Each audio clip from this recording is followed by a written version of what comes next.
vais revenir dans cette vidéo sur la réfraction atmosphérique, car j'ai constaté qu'une certaine platiste avait publié une vidéo pour nous expliquer que ça n'existe pas, que les objets ne peuvent pas se dédoubler et qu'il n'y a pas de projection, mais aucun globuliste n'a parlé de projection il me semble, et que si c'était une projection, ça devrait bouger avec le mouvement du soleil. Bref, que si nous voyons quelque chose, c'est que c'est forcément là. Je crois qu'elle n'a pas bien compris ce qu'est la réfraction. Comme il existe déjà beaucoup de vidéos expliquant la réfraction atmosphérique, je vais plutôt prendre l'exemple du mont Canigou, mais à contre-pied. Imaginons que la Terre est bien plate et analysons un peu cette vue. Premier point, pourquoi ne voit-on pas Perpignan ? Car si nous voyons le Canigou, il n'y a aucune raison pour qu'on ne voit pas les lumières de Perpignan. C'est une assez grande ville, bien éclairée, et à l'heure de la prise de vue, je pense que tous les lampadaires étaient déjà allumés. On peut constater sur la carte que Perpignan se trouve en plein dans l'axe entre Marseille, le point d'observation, et le Canigou. Donc, on devrait voir les lampes au pied du Canigou, mais on ne voit rien. Deuxième point, quelle est la hauteur de ce soleil ? La photo date du 5 novembre 2005. Le soleil doit donc se trouver à 12 degrés sud, entre l'équateur et le tropique du Capricorne, non pas Cancer comme je l'ai écrit sur la présentation, désolé. Pourquoi 12 degrés sud ? Parce que le 5 novembre, nous sommes pile entre l'équinoxe d'automne et le solstice d'hiver. Donc on est entre 0 degré l'équateur et 23 degrés sud.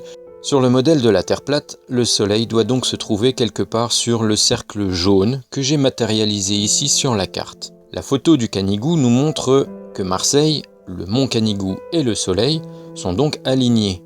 On peut tracer une ligne droite sur ces trois points.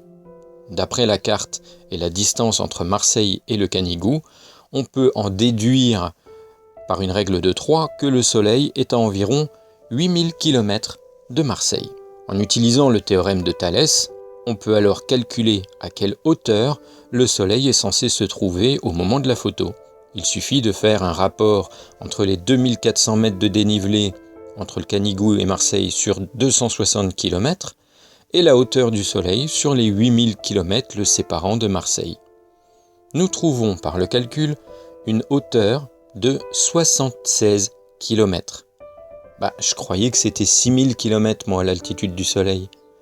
Et puis pour un soleil de 52 km de diamètre, je souhaite bonne chance aux habitants du Brésil. Continuons avec le troisième point. Parlons justement du diamètre du soleil.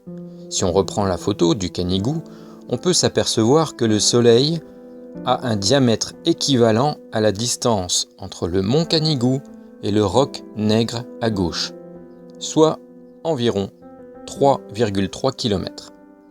Reprenons Thalès encore une fois pour faire une petite projection. Nous avons donc 3,3 km pour 260, ce qui nous fait pour les 8000 km de distance du Soleil un diamètre de 100 km. Waouh, 100 km de diamètre à une altitude de 76 km. Les Brésiliennes sont vraiment chaudes au sens propre du terme. Quatrième et dernier point, si on regarde un peu la chaîne pyrénéenne, on trouve sur celle-ci le mont Aneto, le plus haut, qui culmine à 3400 mètres d'altitude, soit 620 mètres de plus que le Canigou. Il se trouve à 400 km de Marseille alors que le Canigou est à 260, et ils sont quasiment dans le même axe. Question, pourquoi ne le voit-on pas derrière le Canigou ? On devrait pourtant pouvoir le voir aussi. Pour finir, je vous inviterai à aller visiter le site d'Alain Aurigné qui a fait ces photos, sur lequel il explique tout le phénomène de la réfraction atmosphérique. Il vous montrera des schémas pour que vous puissiez comprendre pourquoi, lors du coucher du soleil, nous voyons le mont Canigou.